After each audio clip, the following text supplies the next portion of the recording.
Yeah, that I'm back now. So but yeah, that definitely does look awkward for black.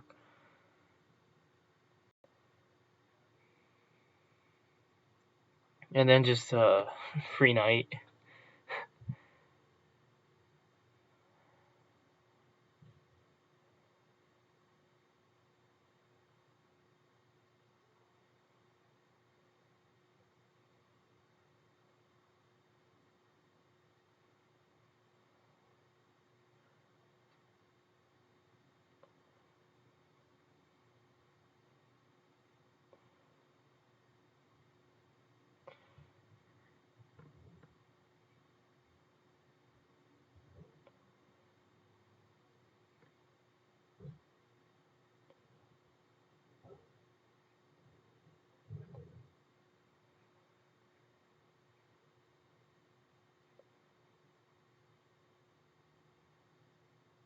Yeah,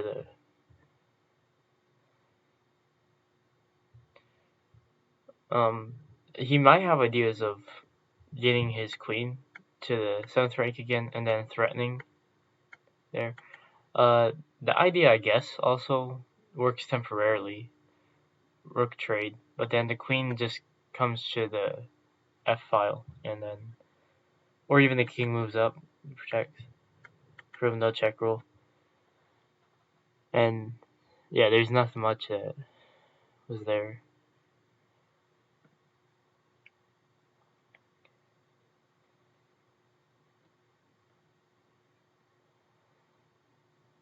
Yeah,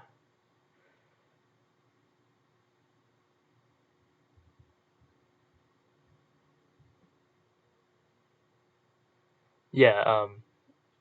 Roy says QDA almost stalemating just now as well.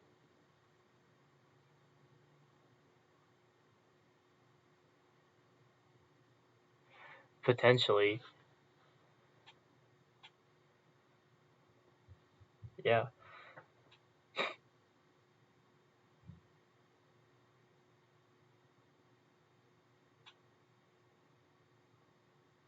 Which honestly, that would be kind of a sad final series. I'm hoping Sriram is able to pull a couple games back here in the end, make it interesting.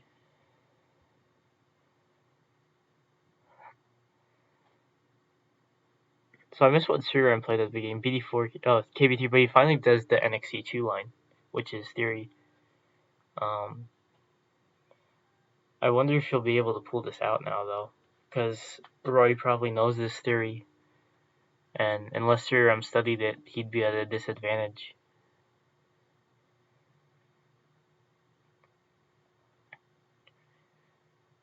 And I mean, it looks pretty even for now. So it looks fine, but my worry is that once it gets to mid game, if Sriram's going to be able to keep up. Interesting move here. Takes on e2, takes the knight. But Sriram can, Roy can lose the rook here, I guess, for a bishop. I'm not sure if that's better for white or black, but that's definitely an option. What is this move? Did you just see that last move, RB3?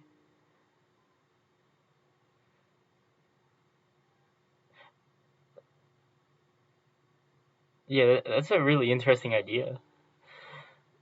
Um, so yeah, a very crazy position right now. If king takes, he loses his queen. So that's interesting. And rook can't take because of no check rule. That is a very nice find for a move, though.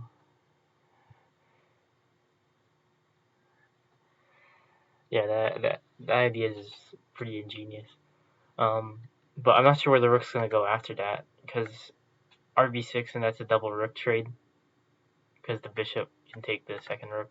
But I'm not sure if he's aiming for that.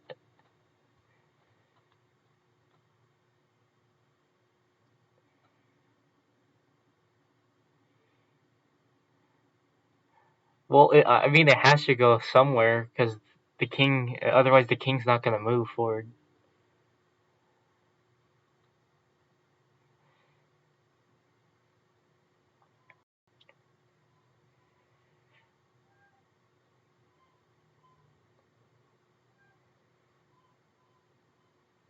Knight c3.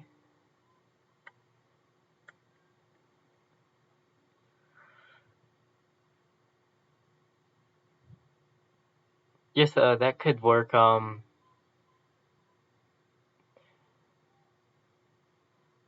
to think what Sriram's response would be.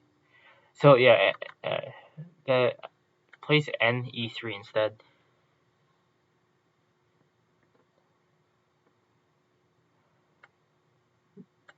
Uh, yeah, because what if the rook takes and the bishop takes?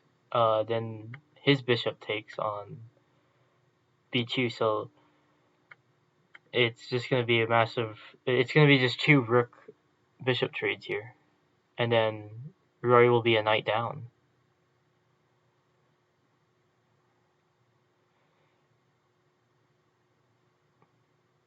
Oh, I see what could happen though. Instead of taking the bishop, could take the queen because the bishop would take the rook.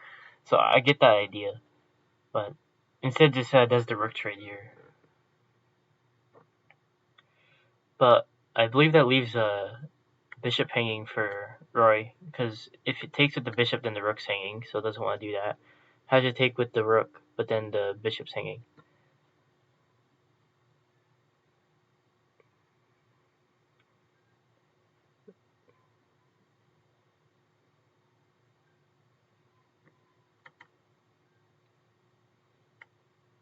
Yeah,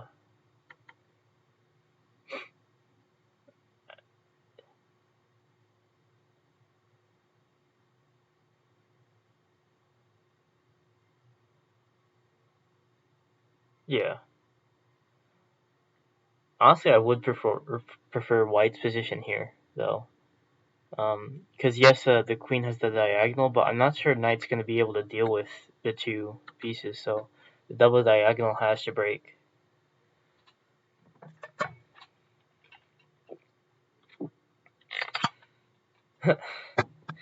Yeah, this line has taken a lot of turns.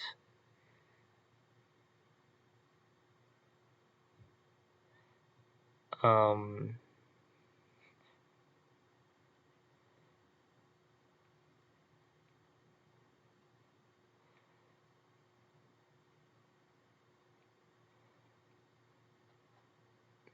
yeah, and yeah, I saw this move coming R5 because that just pins the queen now. And if move forwards, there's no way he's going to be able to move forward without losing that queen.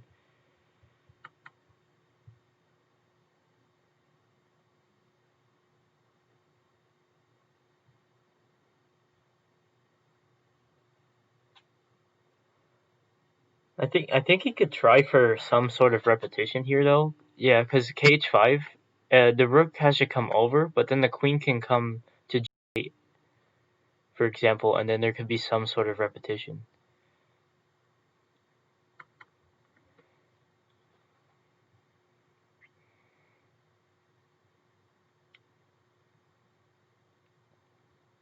Yeah, because it deals with the bishop.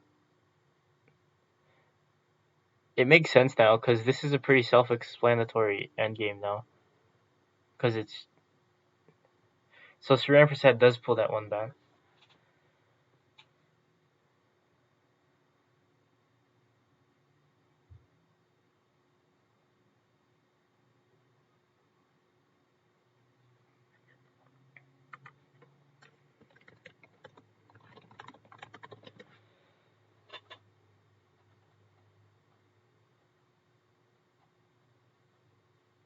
So Roy plays the kg3 again. I wonder what Roy's thinking here to see if he can do a sideline. Maybe qh4, qh7, but no, it just takes on f2.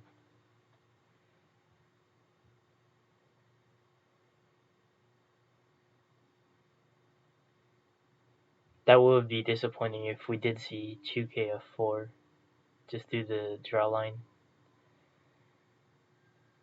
Roy could just try for draws out.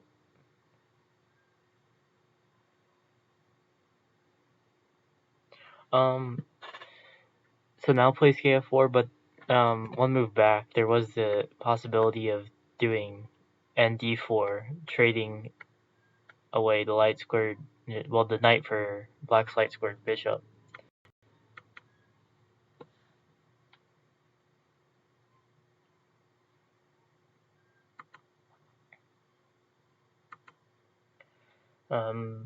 So plays rb6, but so it's still pretty drawish here, but I think that light squared bishop is going to be a problem for white to deal with for now.